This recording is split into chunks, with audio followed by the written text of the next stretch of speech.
Tragedy struck overnight on the edge of the French Quarter. A car veered off the road and struck a sleeping man on the sidewalk. Sadly, he died before he could be taken to the hospital. Good evening and thanks so much for watching. I'm Whitney Miller. The victim was well known in that area of the quarter. Rachel Hanley talked with a friend of his who says he was with him and almost got hit by that same vehicle. Chunks of concrete, broken glass, and tire marks are what's left of a crash in the French Quarter that ended a man's life. All I did was froze. John Perkins says he was good friends with the victim. They were both sleeping on the sidewalk Friday night on the riverside of Decatur. Around 3 a.m., a car sped onto the quiet street. He was literally going sideways. He steered off in the other lane. Police say the car veered to the left and hit a median, then it veered to the right and hopped the sidewalk.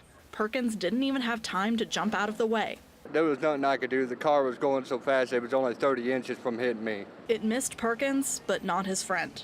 The car hit him, then smashed into the barrier behind him. He died before he could be taken to the hospital. A lot of restaurant employees on the block told us they knew him. They say he was in the same spot every day and always up for a conversation. He was a kind soul. He was real pure, an old Navy veteran. He served from 83 to 89. Police identified the driver of the car as 28-year-old Kenneth Marenko. He was taken to the hospital, then released and booked with vehicular homicide. The NOPD says it still doesn't know why he veered off the road. It added that it's doing tests to see whether he was intoxicated at the time and that they're still pending. What we do know is that this was a serious crash. In the daylight, you can clearly see how much force the car had. A cement post is uprooted, a parking bumper is tossed aside. It even tore part of this thick cement barricade completely off. You can see it over there about 12 feet away.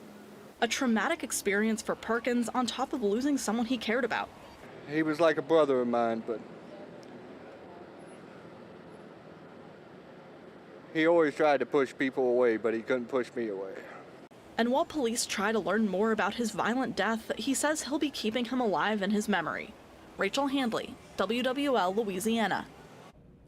And Perkins did identify that victim, but we're choosing to withhold his name until police release that information, since they generally wait to do so until they've contacted family members.